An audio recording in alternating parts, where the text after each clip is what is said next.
Speaker Bowers, were you aware that fake electors had met in Phoenix on December 14th and purported to cast electoral votes for President Trump? I was not. When you learned that these electors had met and sent their electoral votes to Washington, what did you think? Well, I thought of the book, The Gang That Couldn't Shoot Straight, and I just thought, this is a tragic parody. Mr. Bowers, I understand that as you flew from Phoenix to Washington yesterday, you reflected upon some passages from a personal journal that you were keeping in December 2020 while all of this was taking place. With your permission, I'm wondering if you would be willing to share one passage in particular with us. Thank you very much. It is painful to have friends who have been such a help to me turn on me with such rancor. I may, in the eyes of men, not hold correct opinions or act according to their vision or convictions, but I do not take this current situation in a light manner, a fearful manner, or a vengeful manner. I do not want to be a winner by cheating. I will not play with laws I swore allegiance to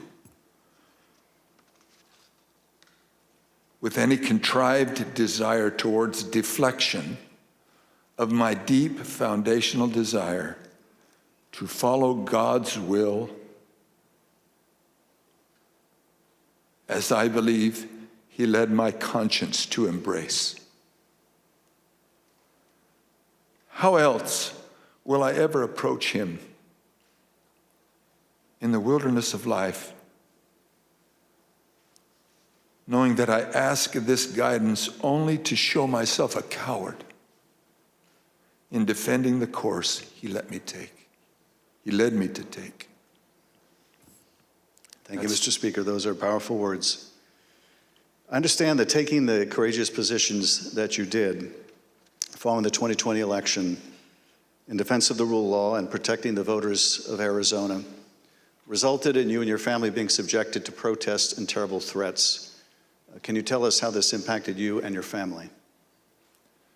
Well, as others in the videos have mentioned, we received, my secretaries would say, in excess of 20,000 emails and tens of thousands of voicemails and texts, which saturated our offices and we were unable to work, or at least communicate. But at home, up till even recently, it is the new pattern or a pattern in our lives to worry what will happen on Saturdays, because we have various groups come by and they have had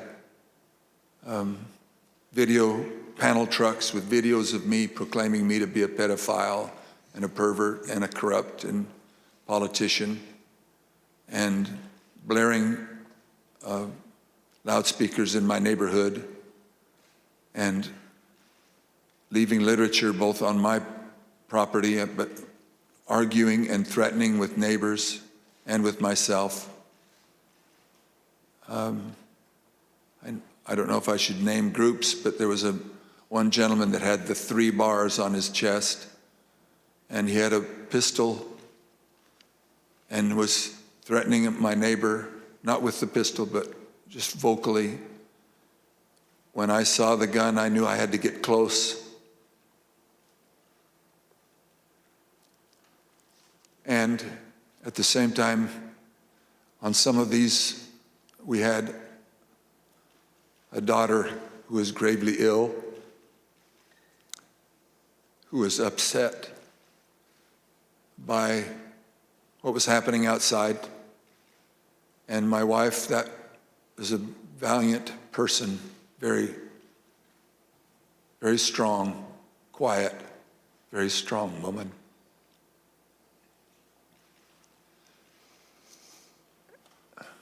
So it was disturbing. It was disturbing. Mr. Speaker, I want to thank you for your service to the state of Arizona and to the country.